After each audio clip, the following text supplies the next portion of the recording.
Éphésiens 6:10. Regardez ce qu'il dit dans Éphésiens 6:10. Au reste, fortifiez-vous dans le Seigneur et par sa force toute puissante. Vous voyez, on retrouve cette histoire de fortifier ici, dans l'homme intérieur, bien sûr. Fortifiez-vous. Et regardez ce qu'il dit. Revêtez-vous de toutes les armes. Vous voyez un peu? Revêtez-vous de toutes les armes de Dieu. Elles vont m'aider à quoi ces armes? Afin de pouvoir tenir ferme contre les ruses du diable. Vous voyez? Alors, ces armes-là, elles sont pour l'homme extérieur ou l'homme intérieur? Alors, ces armes-là, elles sont pour l'homme extérieur ou l'homme intérieur? Voilà, l'homme intérieur, bien sûr. Donc, ça veut dire que ces armes-là, elles sont pour l'entendement. Vous captez ça? Et il semblerait que l'entendement fasse face à quoi? Qu'est-ce qui attaque l'entendement? On me demande de revêtir ces armes afin de quoi? De tenir ferme contre les ruses. Ça veut dire qu'un homme intérieur fort, vous voyez, c'est un homme intérieur ferme, qui a des pensées fermes. Et pourquoi il peut tenir ferme? Parce qu'il est armé. Abel, mon entendement peut être armé? Oui, il peut être armé. Il est armé parce qu'il est attaqué par quoi? Il est attaqué par des ruses. Il tient ferme contre les ruses. Tu entends ça? Est-ce que ça va pour tout le monde? Ça va? Alors regardez maintenant. Vous voyez que là, on nous expose davantage la nature du combat. On nous expose davantage la nature du combat, le pragmatisme du combat. Vous voyez? Un entendement armé donne un homme intérieur ferme. Donc, quelqu'un qui est ballotté à tout vent, c'est un homme intérieur fragile.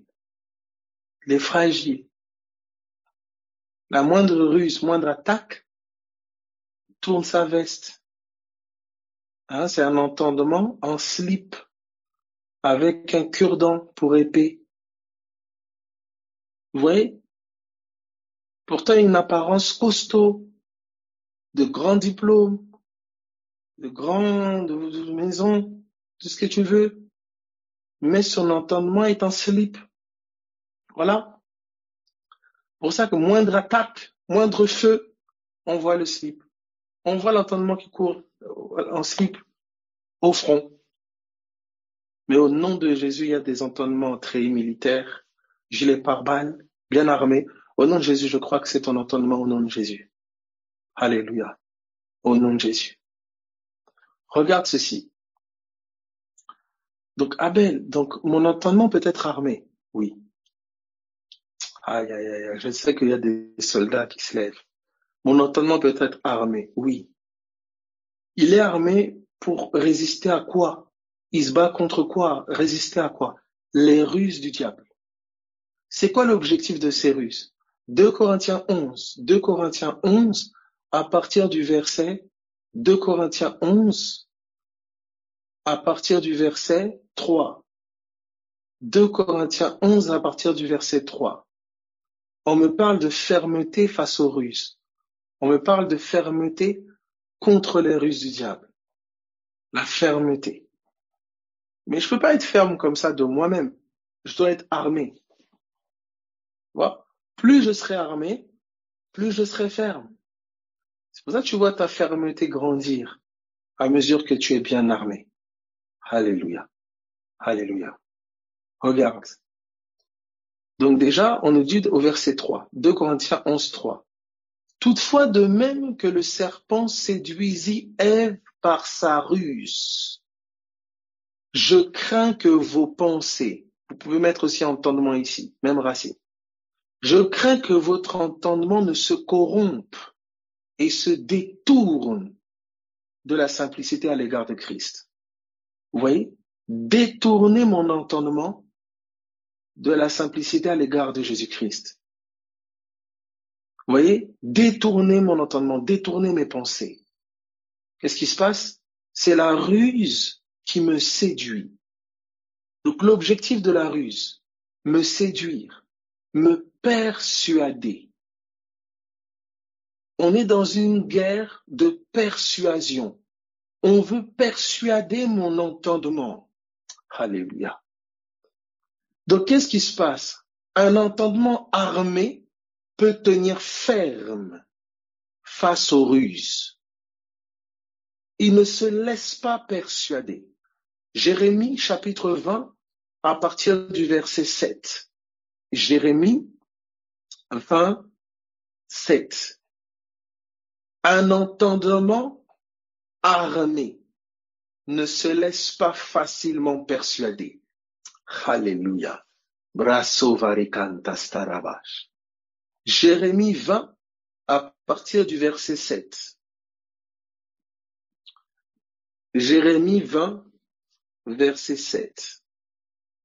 Tu vois, une pensée vient, dit voilà, tu es nul, hein, tu es nul, tu ne sers à rien, ceci, cela, tu vois. En 2 minutes, la pensée n'a même pas fait 1 minute. Tac, une petite flèche. Je ne sais même pas si on peut appeler ça une flèche, un cure-dent. Pac, petit coup de cure-dent. Oui, je suis nul, je ne sers à rien. De toute façon, ma vie, tu vois. On t'a tiré dessus, tu vois. Donc, on t'a tiré dessus à peine. 2 minutes de combat, tu es persuadé déjà. Ça témoigne de quoi? Un homme intérieur en slip. Donc, qu'est-ce qui se passe? Revêt-toi des armes. Arrête d'aller courir à gauche, à droite, te précipiter à courir à gauche. Revêt-toi des armes. Arme-toi. Vous voyez comment on va voir comment on s'arme. L'entendement. Il s'équipe pour faire la guerre, pour tenir ferme. Regarde ceci. Verset 7.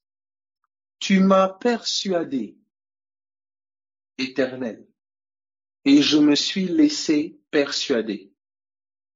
Tu m'as saisi, tu m'as vaincu. Vous entendez ça? Tu m'as persuadé, je me suis laissé persuader. Tu m'as saisi, tu m'as vaincu. Vous voyez ça? Tu m'as persuadé, je me suis laissé persuader. Tu m'as saisi, tu m'as vaincu. Vous voyez? Donc, être vaincu, c'est être quoi? Persuadé, séduit, d'autres versions disent. Est-ce que ça va? Est-ce que ça va pour tout le monde? Vous voyez? Et regardez le verset 10. Pour ceux qui ont les Strongs, c'est intéressant. Ceux qui n'en ont pas, c'est pas grave. Je lis au verset 10. Écoutez bien, au verset 10. Voilà. Exactement. Vaincu par la maladie, persuadé de la maladie. Oui. Le combat, écoutez, le combat, il n'est pas d'abord dans votre corps extérieur. Il est dans votre entendement. C'est l'homme intérieur. Pour ça que l'homme intérieur tient ferme face au message que la maladie véhicule. C'est là, en fait, qu'est-ce qui se passe? Les gens ne savent pas se battre. On n'a pas appris aux gens. Ils ne savent pas se battre. D'où je viens à Jésus, tu seras béni, viens à ça. Toute cette réalité de l'homme intérieur. Combien ont entendu de manière peut-être aussi claire ou de plus en plus claire la réalité de l'homme intérieur? La persuasion, combien? Il y en a qui ne savaient pas. Maintenant, quand sur ta couche, des pensées viennent t'assaillir, exactement, l'homme intérieur a épousé Christ, exactement. Ouais, maintenant, comme des pensées viennent t'assaillir, ton homme intérieur fait une alliance. Qu'est-ce que ça signifie? Christ est la parole. C'est-à-dire mon homme intérieur qui a épousé Christ. C'est mon entendement est marié avec Christ. Il pense la parole. Il est façonné autour de la parole. Donc comme mon entendement embrasse d'autres paroles, embrasse d'autres pensées. Mais c'est une épouse qui n'est pas fidèle. C'est un entendement qui n'est pas fidèle. Vous voyez? Donc cette épouse qui est préparée, lavée, pour paraître sans tache ni ride, c'est cet entendement, vous voyez, qui est lavé par la parole, afin qu'il puisse être le vis-à-vis de Jésus. Os de mes os, chair de ma chair, mon vis-à-vis. Je pense comme tu penses. Je vois, Seigneur, comme tu vois. Son vis-à-vis. Tel il est, tel je suis. C'est cela. Mais vous voyez déjà juste là la confusion, ne serait-ce que par rapport au combat. C'est pas clair. Armez-vous de toutes les armes de Dieu. La ceinture. Des gens qui commencent à mettre des ceintures par la foi, ils mettent des ceintures. Oui, je mets la ceinture de la vérité. Je mets la ceinture de la vérité. Mais c'est pas une ceinture comme ça physique. La révélation de Jésus comme étant ta vérité, c'est une ceinture pour ton entendement. La révélation de Jésus comme étant ta justice, c'est une cuirasse pour ton entendement. Quand les flèches de la culpabilité, l'accusation vont attaquer ton entendement, il a la cuirasse de la justice. Christ est ma justice. Il a la ceinture de la vérité. Il a le casque du salut. Je me sais sauvé. Quand les flèches qui te diront que tu es condamné, que c'est fini, attaqueront ton entendement, tu comprends? C'est une guerre de messagers. C'est une guerre de messages. Les flèches enflammées du mal. C'est des paroles. Mais regardez comment beaucoup d'entendements, regardez certains à 2, 3 flèches, même une flèche. Ils sont déjà KO. Ah, c'est fini, tout ça, je comprends pas, pourquoi Dieu m'a abandonné, pourquoi Dieu ceci, pourquoi Dieu... Vous voyez, l'épreuve expose la nudité de leur entendement. Vous voyez, l'épreuve expose la nudité de nos entendements, la fragilité de nos hommes intérieurs. Oh Jésus, vous voyez cela? Et vous allez voir que sans la prière, la méditation de la parole de Dieu, tu vas avoir un homme intérieur fragile. Parce qu'il y a des puissances de persuasion.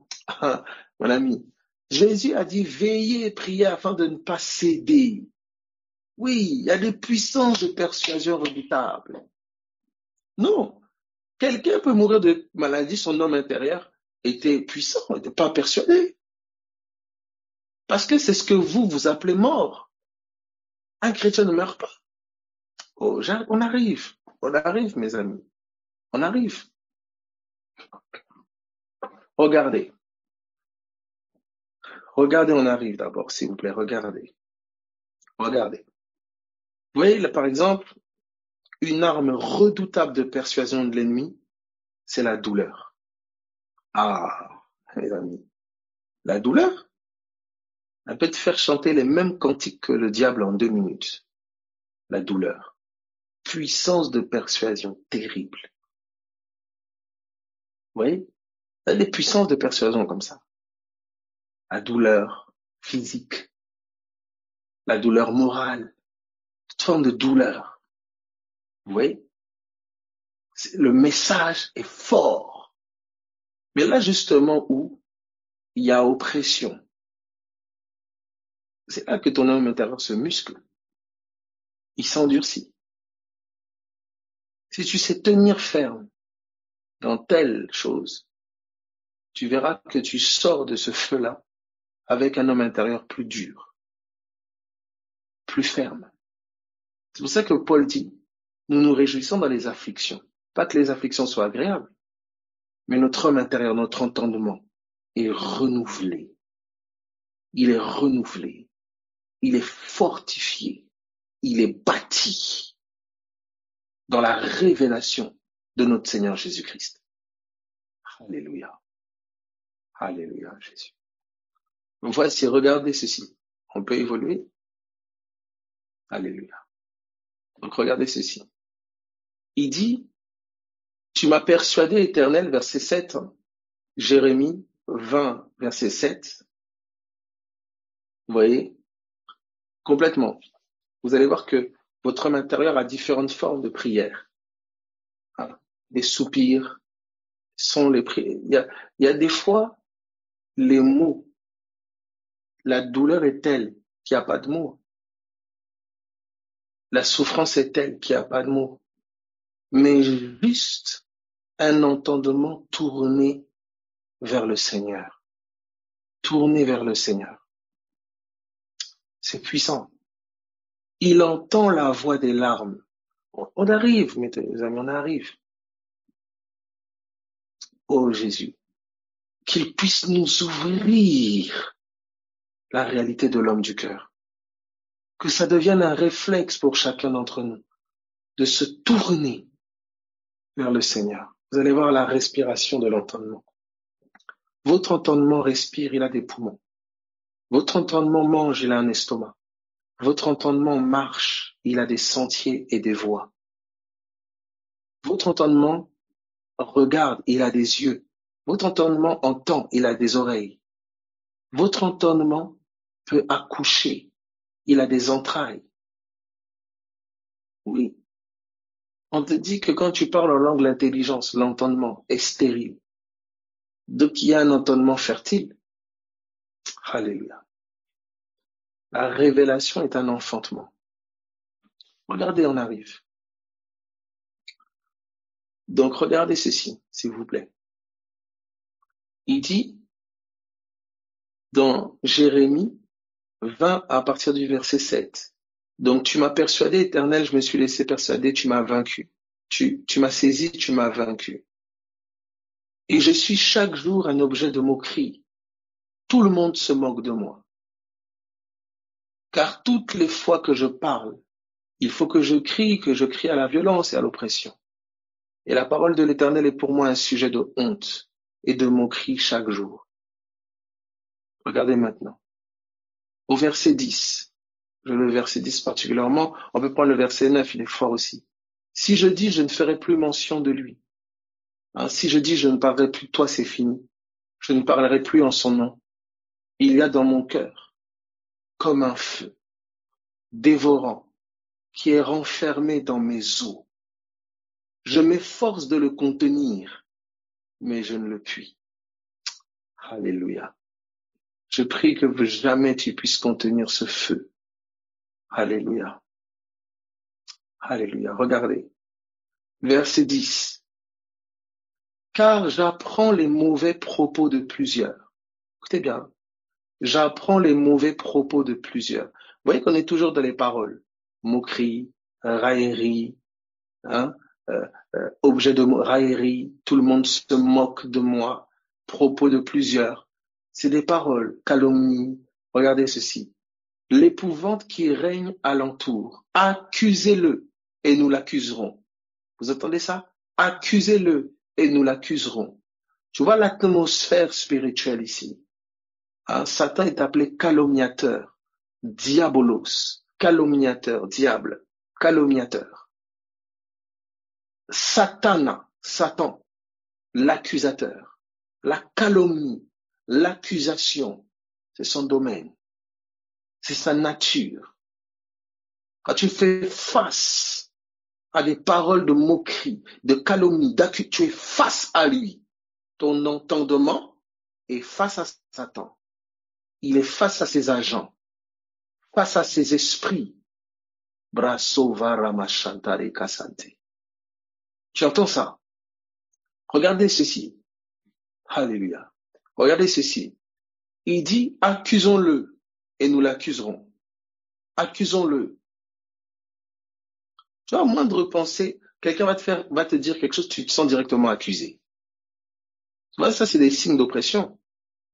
Tu te sens directement accusé. Directement, tu te sens condamné, de telle sorte que tu deviens agressif. Tu deviens agressif. Directement à rejeter. On a dit ça sur moi, calomnier. Alors que les gens, ils n'ont pas dit ça. Tu vois? C'est parce que ton entendement est oppressé par le calomniateur. Ton homme intérieur est oppressé par l'accusateur. C'est pour ça que le moindre parole que tu vas entendre, la remarque, La moindre accusé. Et tu es directement sur la défensive. Tu vois, c'est un entendement. Là, tu témoignes d'un entendement fragile. Pourquoi ton entendement entend comme ça? Tu vois? Parce qu'il y a un poison. Tu vois? L'insensé ne supporte pas la correction. Tu vois? Même dans des épreuves, des afflictions, tu comprends? Il y a une pensée qui va venir pour te corriger, pour t'éduquer. Ton entendement doit être renouvelé.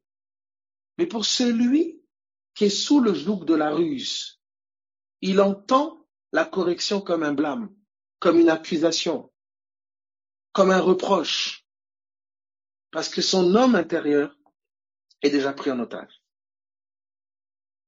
Voilà pourquoi au nom de Jésus-Christ de Nazareth, tout ce qui tient en otage ton homme intérieur, tout ce qui, au nom de Jésus, soit affranchi maintenant, que ces choses tombent dans le nom de Jésus, que tout ce qui interprète à ton entendement, tout ce qui interprète à tes oreilles de manière démoniaque, au nom de Jésus, que cet esprit, que ce messager qui interprète à ton cœur, qui interprète à ton homme intérieur, au nom de Jésus, qu'il tombe maintenant, qu'il soit chassé de toi maintenant dans le nom de Jésus-Christ de Nazareth. Regarde ceci. Il dit, accusons-le et nous l'accuserons. Tous ceux qui étaient en paix avec moi observent si je chancelle. Regardez ce qu'il dit. Peut-être se laissera-t-il surprendre. Vous voyez le mot surprendre là? C'est le même mot que persuader du verset 7. Tu m'as persuadé. Peut-être se laissera-t-il surprendre. Le mot surprendre là, c'est le même mot que persuader. Donc vous pouvez aussi traduire par peut-être se laissera-t-il séduire et nous serons maîtres de lui. Nous tirerons vengeance de lui. Peut-être se laissera-t-il persuader et nous serons maîtres de lui. Tu vois comment un esprit devient maître de toi? Il te persuade. Et il attend des moments favorables pour te persuader. Un moment de faiblesse, un moment d'épreuve, un moment où tu es, voilà, de distraction, il te persuade. Il devient maître de toi. Tu vois? Donc, quand tu dis Jésus, mon maître, quand tu dis Jésus, mon maître, tu dis celui qui m'a persuadé. Tu vois? De quoi ton entendement est-il persuadé? Moi, je suis persuadé que pour moi, c'est fini, la mort, je ne sais pas quoi. Regarde. Personne ne m'aime, tout ça, les gens, regarde les trucs qui t'animent. C'est compliqué. Personne ne me comprend. Tout ça, c'est des démons. Tout ça, c'est des forteresses démoniaques. Tu vois? Tu es animé de tellement de raisonnements, de logique, rien à voir avec l'évangile, rien à voir avec Christ. Ah, si j'ai pas ça, ma vie, tout, oh, il faut absolument que j'ai ça, il faut absolument que mes enfants aient ça, s'ils ont pas ça, voilà, tu vois. C'est-à-dire que tu as un autre maître. Tu vois cela? Persuader. Peut-être se laissera-t-il persuader, surprendre. On veut te surprendre. On veut te persuader. Tu vois? Quand on vient voir Jésus dans le désert, es-tu réellement le Fils de Dieu? Ok, bon. On le tente sur son identité de Fils de Dieu. On va te persuader, on va tenter de te persuader que tu n'es pas Fils de Dieu, fille de Dieu. Regarde jusqu'où tu arrives. Ah non, est-ce que vraiment je suis enfant de Dieu? Est-ce que vraiment j'ai le Saint-Esprit? Est-ce que vraiment je suis sauvé? Regarde. Tu es sujet à une attaque. Mais comme tu n'as pas de cette connaissance-là, homme intérieur, combat spirituel, regarde. Tu vois ça? Et ça va venir t'attaquer dans des moments de faiblesse, où tu fais une erreur, ou de lacune, tu vois, de fragilité, là où ton corps extérieur a failli et autres. Ça vient là. Sur une remarque, regarde la promptitude avec laquelle ton homme intérieur est persuadé de bêtises. Maintenant, quand on te dit arme-toi, assis-toi, arme-toi, je dis ah non, tu t'agites beaucoup. Ouais. Et c'est pour ça que quand vous prenez les nouveaux convertis, nus, même pas armés, pas équipés, qui courent à gauche, à droite, qui courent à gauche. Le jour où il y a une gifle spirituelle, le jour où il y a une attaque organisée contre eux, mais ils sont KO. Voilà celui que vous voyez, vous étiez en train de voir courir, évangéliser partout. Il est en train maintenant de se demander s'il est enfant de Dieu, si vraiment il a le Saint-Esprit. Mais tu courais évangéliser partout, pourquoi, si tu n'avais pas le Saint-Esprit? Oui, c'est ça ici. Vous voyez, vous voyez, c'est pas une affaire seulement de oui, se lever. Non, l'homme intérieur. L'homme intérieur. Et écoutez, hein, c'est le feu. C'est le feu, c'est les miracles, les bénédictions, hein, les situations, etc., qui vont mettre en lumière la qualité de ton entendement. Comment la haine peut te gagner rapidement. Comment, tu vois, le découragement, la dépression, le désespoir. Tout ça, c'est tout ça, c'est des attaques, des flèches, hein, les paroles amères. Tuons-le avec la langue. Comment tu vas tuer quelqu'un avec la langue? Mais c'est son entendement. C'est des paroles amères, des flèches. Est-ce que quelqu'un comprend ça? Ils aiguisent leur langue comme une épée. Psaume 64. Psaume 64. À partir du verset 4. Alors, ton homme intérieur, c'est-à-dire l'entendement, il est son monde. C'est le monde de la parole. Vous avez vu que j'ai parlé de persuader. Tu persuades avec quoi? Dalila. Vous avez vu comment elle a eu les cheveux de Samson? Vous avez vu, on a vu tout à l'heure dans 1 Pierre 3. 3, ne vous parez pas de cheveux tressés, extérieurs, hein, mais ayez plutôt cette parure intérieure. T'as des cheveux, t'as des tresses intérieures. Les tresses de Samson, c'était l'ombre des tresses de notre entendement. C'est-à-dire des paroles. Nous avons fait alliance avec Dieu sur la base de sa parole. Samson a fait alliance avec Dieu sur la base de ses cheveux. Vous comprenez bien que c'est pas en soi les cheveux, c'est la parole, c'est l'évangile. Les tresses de Samson étaient ombre de la parole, de l'évangile. L'évangile est notre chevelure. C'est la chevelure de notre entendement. Maintenant, vous avez vu comment Dalila, la parole dit, elle le séduisit à force de parole. Vous voyez, elle est toujours avec la même parole, la même parole, la même parole. Elle l'oppressait, elle l'oppressait, elle l'oppressait. Et à force de parole, la parole dit, il lui ouvrit son cœur. Il a livré ses cheveux. Il a renoncé à l'évangile. On lui a coupé ses cheveux. Et regardez, dès qu'on lui a coupé ses cheveux, on lui a directement crevé les yeux. On a tué son entendement. Béni soit Dieu.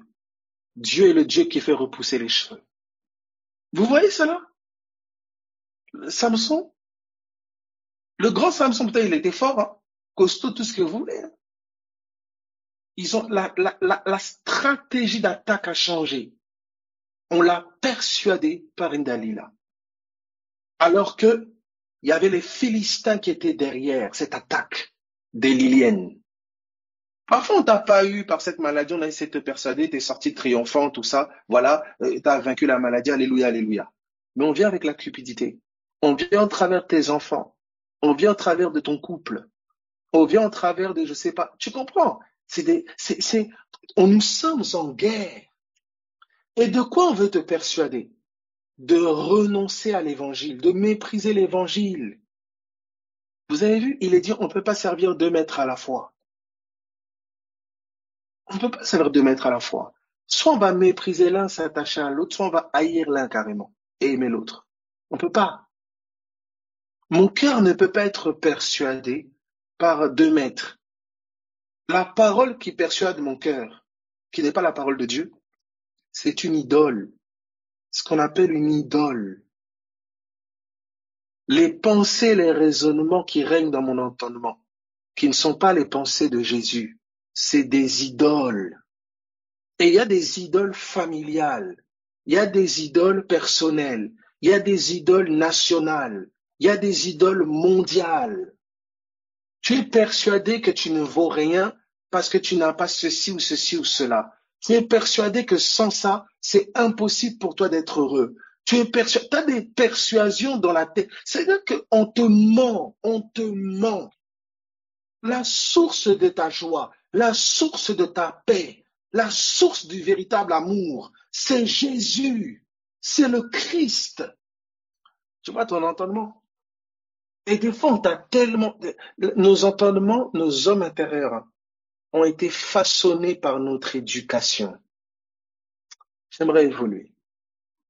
On m'a persuadé. Regardez le psaume 64 à partir du verset 4. Psaume 64, verset 4. Est-ce qu'on peut évoluer? Psaume 64, verset 4. Regardez ce qui est dit. Ils aiguisent leur langue comme un glaive. Vous voyez la langue, comment elle devient comme une épée? C'est pour ça que vous voyez comment eux ont leur épée. Nous avons notre épée. Notre épée à nous. Ton entendement aussi a des armes. Et il a des armes aussi offensives pour persuader de l'évangile. Et la puissance de persuasion de l'évangile est redoutable. Guérison, délivrance, parole de connaissance, parole de sagesse, amour, hospitalité, paix. C'est la parole. Alléluia. Regardez. Vous avez vu homme intérieur? Donc ton homme intérieur peut toucher à notre homme intérieur. Donc ton entendement peut toucher à notre entendement. Oui. Quand tu imposes la main, c'est pas la main de chair qui se pose. C'est la main de ton homme intérieur. Ton homme intérieur a des mains. Tu comprends? Homme intérieur. On a bien de dire il a des cheveux. Il a des yeux. Il a des oreilles. J'ai juste touché aux yeux et aux oreilles. On va s'arrêter là ce matin. Mais là, je te montre, regarde. Ils aiguisent leur langue comme un glaive. Ils lancent comme des flèches leurs paroles amères.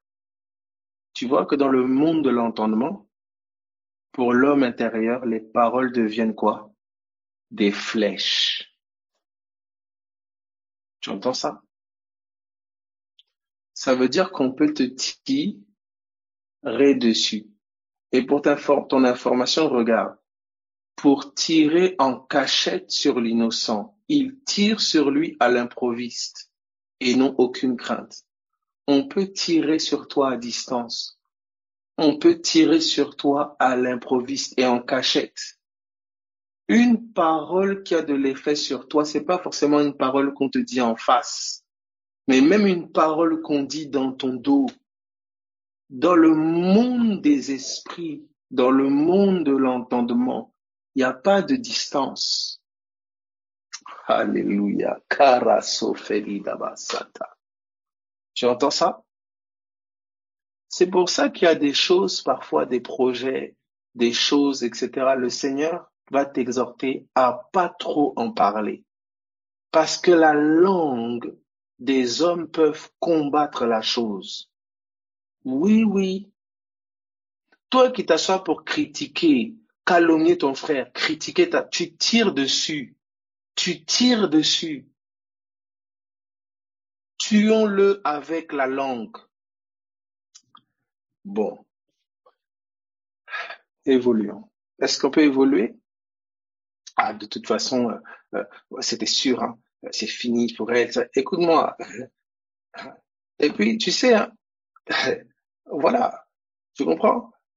Oui, de toute façon, ces gens-là, ouais, de toute façon, ils sont tous les mêmes, et tout ça, machin, oui, de toute façon, si tu critiques, tu baves, tu baves, tu baves, tu baves. Après, tu vois, frère, ma sœur, ça va, je pensais à toi, je parlais de toi hier. Ben oui, tu me tirais dessus hier. Tu mettais des coups d'épée. Béni soit Dieu, mon ange est là. Il veille au nom de Jésus. Vous voyez, c'est pour ça, toi qui as une langue, là, ta bouche est tellement prompte à critiquer, à parler sur tel, au nom de Jésus, écoute, range ton glaive et combat le bon combat. Porte des jugements divins. Lève-toi contre la maladie. contre les sorciers, contre la haine, contre le mal. Arrête de frapper le dos de tes frères, de tes sœurs. Et vous verrez hein, que ceux qui œuvrent, qui sont au devant ou qui enseignent ça, c'est ceux qui vont être sujets souvent à beaucoup de critiques, beaucoup de cela. Vous devez savoir que la parole que vous portez sur votre sœur, sur votre frère, c'est un bouclier, une épée qui combat pour lui ou une épée qui le frappe. Mais beaucoup n'ont pas conscience de ces réalités du monde spirituel, n'ont pas conscience de ça. N'ont pas conscience que lorsqu'ils sont dans leur chambre, ils sont en train de dire au nom de Jésus. Je bénis ce frère, je bénis cette sœur au nom de Jésus. Que toute chose qui essaye de venir sur lui, je parle. Quand tu parles sur ton frère, tu parles sur ta sœur dans le secret, tu parles en langue, tu es en train de parler, tu décris, Ils savent pas qu'ils sont en train de combattre pour lui, combattre pour elle. L'apôtre Épaphras dira dans Colossiens, quand il dit, je combats pour vous. Je combats pour vous. Épaphras combat pour vous dans ses prières. C'est l'homme intérieur. Vous voyez? Quelqu'un qui sait ça. Comment tu vas t'asseoir avec quelqu'un pour commencer à critiquer la sœur, critiquer le frère, parler mal sur lui, parler mal sur lui. Vous êtes des pseudo-sorciers. C'est de la pseudo-sorcellerie. C'est du maraboutage, du vaudou, je sais pas quoi. Après, on va dire, mais sage, nous allons nous lever, nous allons prier pour la sœur telle ou pour le frère tel. Tu viens, tu vas frapper dessus, tu vas frapper avec ton épée sur son dos, tu vas tirer dessus. Après, tu dis, quoi? Vous voyez? Ah, nous allons prier pour la maladie du frère. Avec ta bouche, déjà, tu l'as enterré. Tu priais quoi? Voilà. Ton homme intérieur l'a déjà enterré. C'est fini. Déjà, tu priais quoi? Vous voyez la réalité? Et c'est fou parce que comment l'ennemi assiège le peuple et persuade les cœurs. Vous voyez ça? Il rentre, il assiège les épées de l'un et c'est certaines prophéties. Hein. Il y a la confusion. Ils se tournent les épées contre eux. Ceux qui devaient s'unir avec une même arme pour combattre l'ennemi commencent à se tourner les épées contre eux-mêmes. Il y a la confusion. Au nom de Jésus-Christ, toutes ces choses, alléluia, tu es en train de renverser cela. Gloire à Jésus, gloire à Jésus, gloire à Jésus. Vous voyez, frères et sœurs d'armes, quand tu es enrôlé, tu vois comment ton homme intérieur est enrôlé, et un chevalier, il faisait allégeance à la couronne. Vous comprenez ça? Il mettait son épée au service de la couronne. La couronne à laquelle nous avons rendu allégeance, c'est l'évangile. Et notre épée sert la couronne. Elle n'est pas ennemie de la couronne. Vous voyez? Et là, maintenant, c'est une affaire maintenant de loyauté. Je ne peux pas être à l'aise à descendre mon frère, descendre ma sœur. Tiens, écoute-moi, si tu fais des choses comme ça, c'est de la sorcellerie. Tu as besoin d'être libéré. Ton entendement a besoin d'être libéré. Et souvent, c'est des entendements blessés, c'est des cœurs blessés, meurtris, qui sont instrumentalisés par Satan pour faire des choses pareilles. Alléluia. Alors, regardez ceci. Est-ce qu'on peut évoluer? Oh, gloire à Jésus. Bon, il est ça. OK.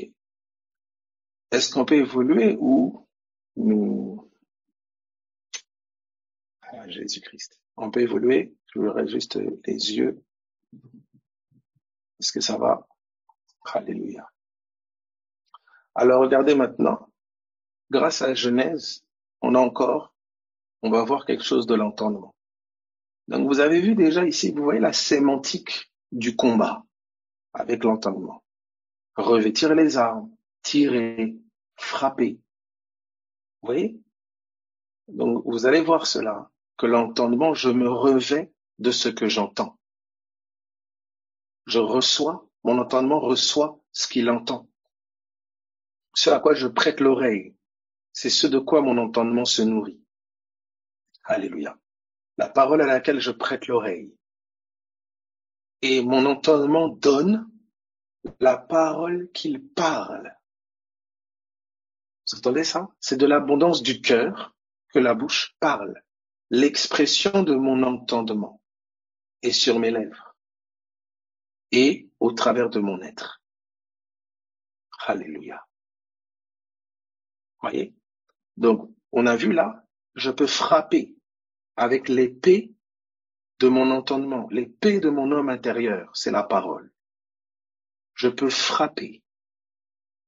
Je peux frapper. Je peux donner de l'eau. Je peux donner de la nourriture. Je peux recevoir de la nourriture. Je peux boire. Je peux donner de l'eau. Hein, c'est le schéma que nous avions eu à faire, la main qui donne et la main qui reçoit. La main qui reçoit, c'est l'oreille qui entend.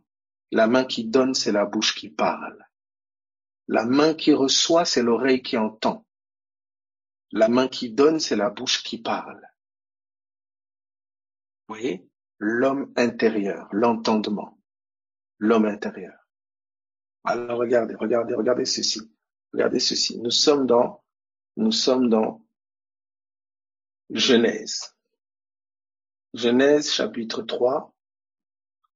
Genèse chapitre 3, à partir du verset Genèse 3,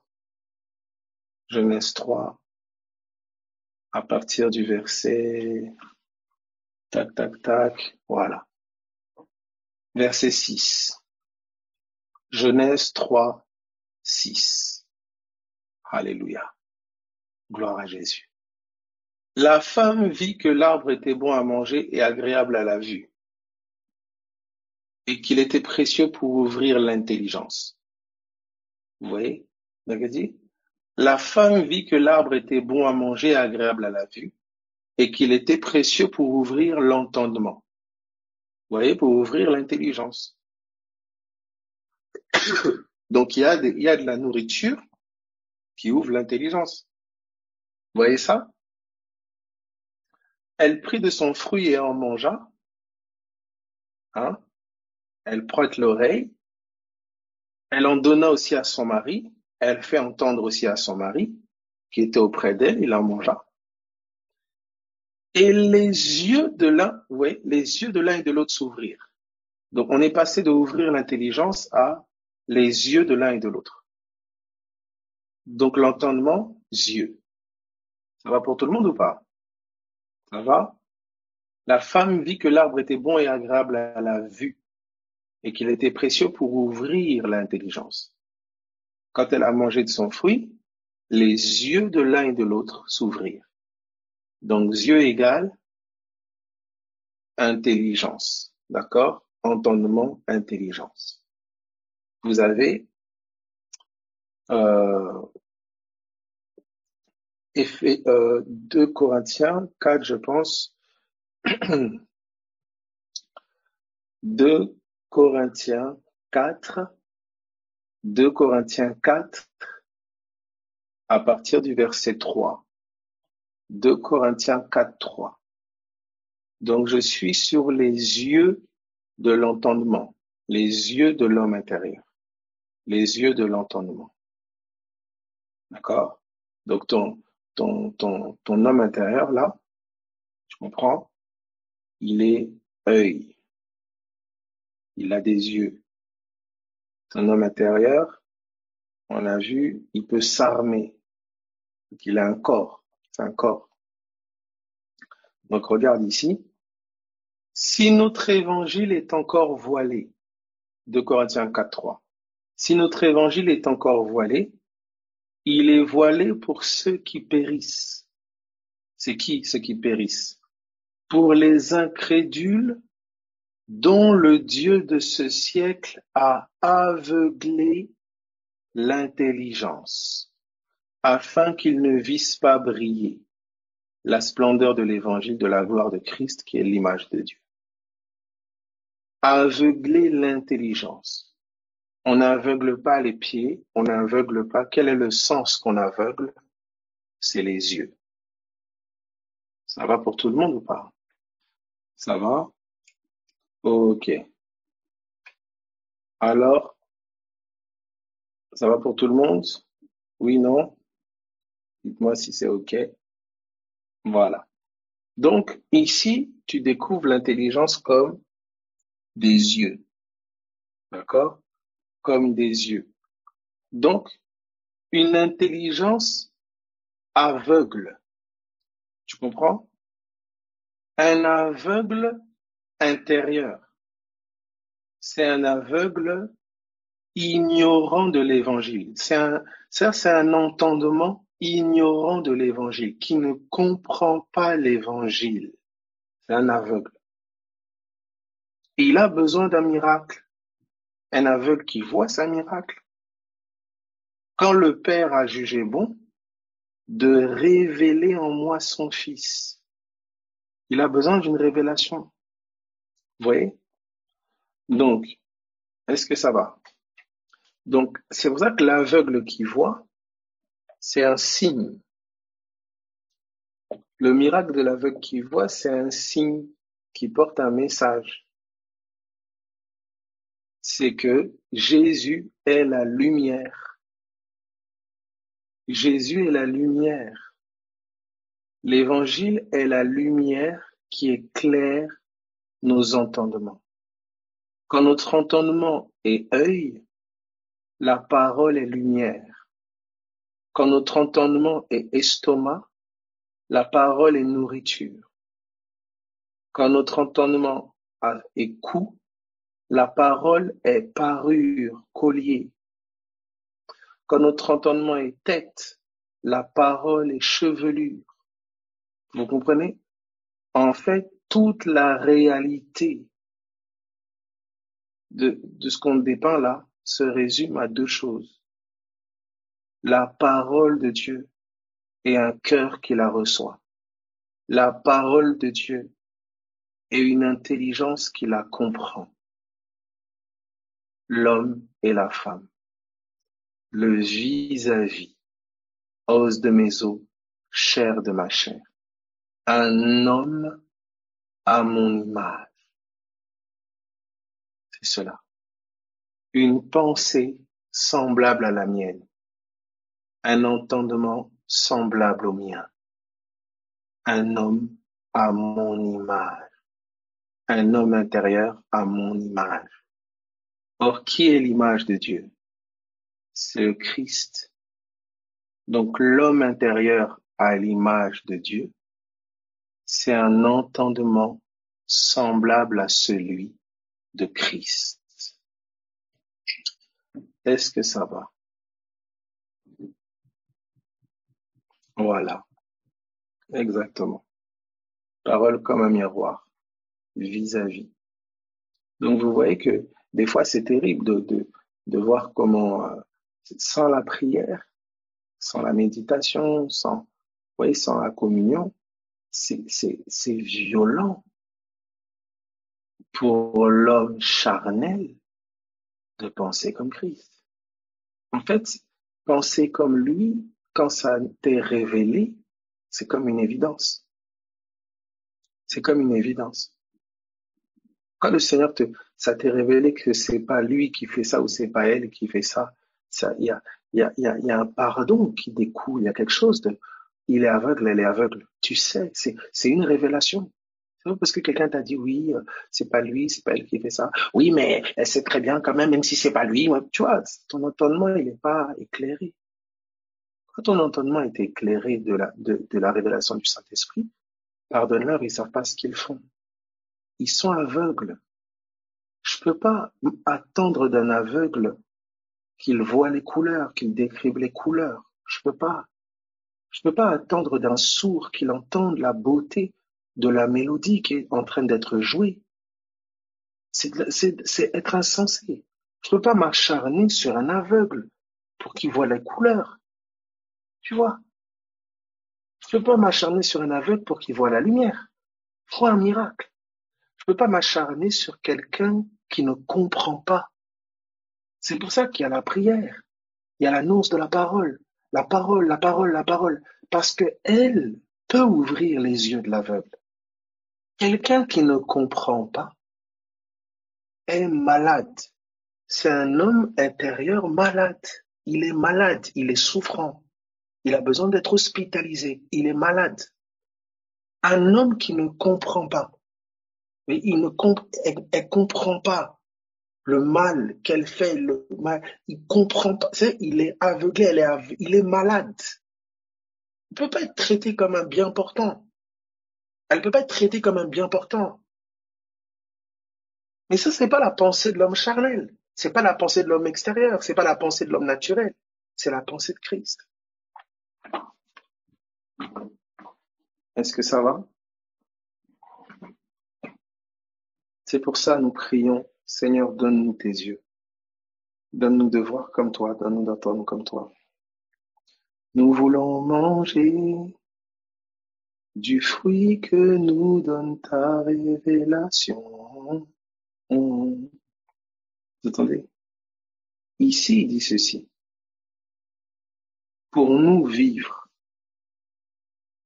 Vous voyez, donc l'aveugle qui voit la lumière. Or, on nous dit dans Jean 1 que la lumière était la vie. La lumière était la vie. C'est difficile quand ton entendement est trop charnel. Tu vois, tu es trop embourbé dans des pensées charnelles, tu auras naturellement, spontanément des réactions charnelles. Tu vois?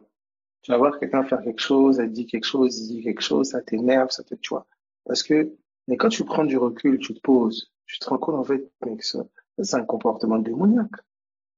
Tu vois, c'est vraiment dans du recul avec le Seigneur, dans sa parole, que il y a comme quelque chose qui s'élève au-devant de toi, qui ferme tes oreilles à certaines choses, qui ferme tes yeux à certaines choses, il y a quelque chose qui s'élève. Mais quand il n'y a pas ce rapport à la parole, cette communion, mais tu vas être embourbé. Ça va être plus fort que toi, tu vas être pris. Quand tu commences déjà à remarquer que tu es trop dans la réactivité charnelle, tu es trop, tu vois, c'est soit tu as laissé trop d'espace à quelque chose, soit tu vois, il y a, il y a quelque chose par rapport à l'immersion, tu vois. Mais la réaction de ton homme intérieur, tu vois, face aux ruses, il est ferme. Il y a tellement de choses, de chantage affectif, l'ennemi, il est rusé. Il est rusé. Sa ruse a pour objectif de persuader. Il veut persuader. Tu vois. Il veut persuader. C'est pas la personne en question. C'est un esprit. C'est un esprit. C'est un esprit. Et c'est un combat. Et quand tu te trompes de combat, tu vas combattre contre la chair et le sang. C'est pour ça que des fois qu'il y a des noms qui peuvent offenser. Quelqu'un qui s'identifie qui a la même mentalité qu'un esprit. Comme Pierre. Pierre qui vient voir Jésus qui dit à Dieu ne plaise, cela ne t'arrivera pas. Quand Jésus dit arrière de moi Satan, il n'a pas dit à voix basse. Il dit tes pensées ne sont pas les pensées de Dieu, c'est celles des hommes. Tu es un piège pour moi. Est-ce que ça a offensé Pierre? C'est possible que ça a offensé Pierre. Et alors? Pierre est offensé parce qu'il est attaché à un démon. Il est animé de pensées charnelles. Donc quand ces pensées charnelles sont rejetées et repoussées, Pierre est offensé. C'est pour ça, soyez prudents à ce que vous écoutez et à ce que vous dites. Parce que des fois, vous pouvez accepter des choses ou des paroles que c'est pas la parole, c'est pas la personne qui parle, c'est un esprit mauvais. C'est une mauvaise inspiration, c'est un entendement charnel. Vous voyez, des esprits de rejet. Ils vont passer leur temps à blâmer les gens. Oui, tous m'ont abandonné, m'ont tous laissé, on m'a abandonné, personne fait attention à moi, personne. Alors que la personne il y a l'attention. Les gens prient pour elle, les gens se battent pour elle, jeûnent pour elle. Quand il y a vraiment un besoin, les gens, vous voyez, c'est un esprit. Et en fait, en essayant de, oh mais non, on est là, tu dis ça à qui? C'est cela. C'est pour ça ne soyez pas prompt à parler. Écoutez beaucoup. Écoutez. Et toi qui parles beaucoup, beaucoup, beaucoup, sache que tu es animé, hein. Éprouve. Quand tu vois que tu es emporté à parler tes émotions, la colère, et tout que tu es emporté, sache que tu es animé. Tu es animé de quelque chose. Donc si c'est pas le Saint-Esprit, c'est autre chose. Et à un moment, tu dois comprendre que le Saint-Esprit, il veut prendre plus de place en toi. Il veut prendre plus de place. Donc, au bout d'un moment, ça va pas continuer comme ça, que tu passes tout le temps à murmurer, critiquer, tout le temps. À un moment, ça va, c'est-à-dire que le Saint-Esprit va dire, allez, arrête. Oui, parce que ça t'empoisonne. Ça contribue à te combattre. Tu te flagelles, tu te mutiles. Le Saint-Esprit va te dire arrête parce qu'il ne peut pas te laisser tout le temps te mutiler, te couper, Non, il va retenir ta main. Il va retenir ta langue. C'est pour ça qu'il est bon d'avoir des frères et sœurs qui vont te dire arrête de parler comme ça, qui vont pas te suivre dans ta bêtise, parler aussi avec toi, partager avec toi. Ah oui, on se comprend. Vous vous comprenez dans votre bêtise, dans votre tuerie, Non, non, non, non, non, non. Frères qui disent non, non, non. Cette pensée-là, non, c'est pas le Seigneur. Regarde. C'est pas bon que tu penses comme ça. C'est vrai, c'est vrai. Et tu te corriges, c'est cela. Mais comment on peut te dire, ça, c'est pas le Seigneur. Oui, oui, oui, c'est pas le Seigneur, mais j'en ai rien à faire. Et Jésus de Nazareth. Ça, t'en as rien à, c'est quoi ça? Mais c'est spirituel. Mon ami, quand tu entends quelqu'un parler comme ça, arrête de parler. C'est pas la peine. Arrête. C'est spirituel, là. C'est spirituel. Jésus dit, Pierre, il vient le voir, il dit, Dieu ne plaise. Cela ne t'arrivera. Donc, que Dieu le veuille ou pas, cela ne t'arrivera pas. Jésus a dit, arrière de moi, Satan. Et il n'y a pas de discussion possible. Hein. Tu es en train de dire que Dieu le veuille ou pas. Là, c'est plus Pierre. C'est pour ça, écoutez, avant de parler, écoutez avec attention.